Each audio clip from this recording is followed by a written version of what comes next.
Selamat pagi sahabat Alkitab. Marilah kita mengawali hari ini dengan melakukan perenungan akan firman Tuhan. Bacaan Alkitab kita pada pagi hari ini berasal dari Daniel pasal 2 ayat 24 sampai ayatnya yang ke-30.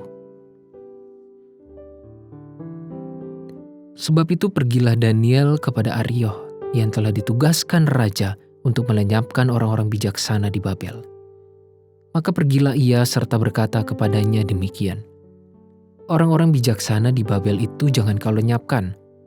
Bawalah aku menghadap raja, maka aku akan memberitahukan kepada raja makna itu.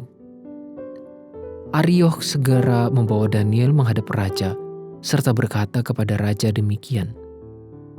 Aku telah mendapat seorang dari antara orang-orang buangan dari Yehuda yang dapat memberitahukan makna itu kepada raja. Bertanyalah raja kepada Daniel yang namanya Beltsasar. Sanggupkah engkau memberitahukan kepadaku mimpi yang telah kulihat itu dengan maknanya juga? Daniel menjawab katanya kepada raja. Rahasia yang ditanyakan tuanku raja tidaklah dapat diberitahukan kepada raja oleh orang bijaksana, ahli jampi, orang berilmu, atau ahli nujum. Tetapi di sorga ada Allah yang menyingkapkan rahasia-rahasia. Ia telah memberitahukan kepada tuanku Raja Nebukadnezar apa yang akan terjadi pada hari-hari yang akan datang. Mimpi dan penglihatan-penglihatan yang tuanku lihat di tempat tidur ialah ini. Sedang tuanku ada di tempat tidur, ya tuanku Raja, timbul pada tuanku pikiran-pikiran tentang apa yang akan terjadi di kemudian hari. Dan dia yang menyingkapkan rahasia-rahasia telah memberitahukan kepada tuanku apa yang akan terjadi.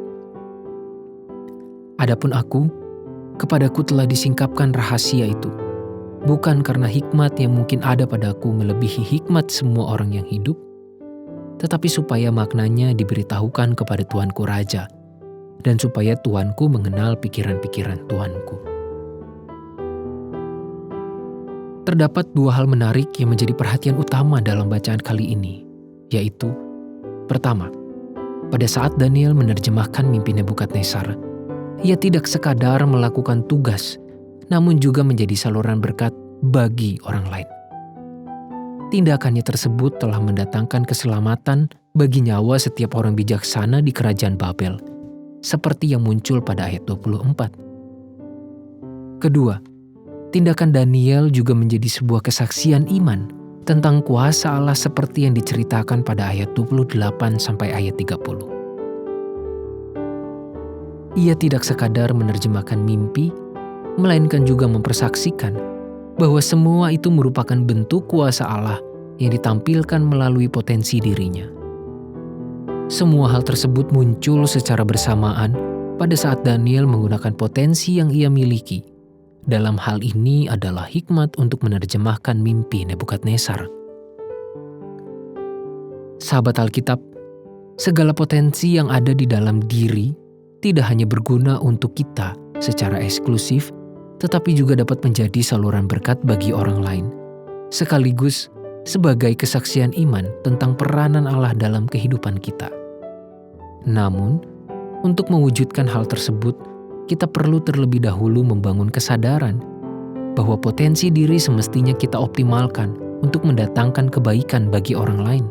Artinya, kita perlu memiliki kesediaan untuk berdampak bagi mereka dengan menggunakan segala kemampuan yang telah Allah karuniakan dalam hidup ini. Melalui sikap demikian, kita juga sudah menggunakan potensi diri sebagai bentuk kesaksian iman kepada orang. Secara khusus, kita mempersaksikan bahwa potensi yang Allah karuniakan merupakan salah satu bentuk pemeliharaan Allah bagi kita. Marilah kita berefleksi dengan dua pertanyaan panduan, yaitu, apakah saya sudah menggunakan potensi, talenta, kemampuan yang Allah berikan kepada saya dengan optimal?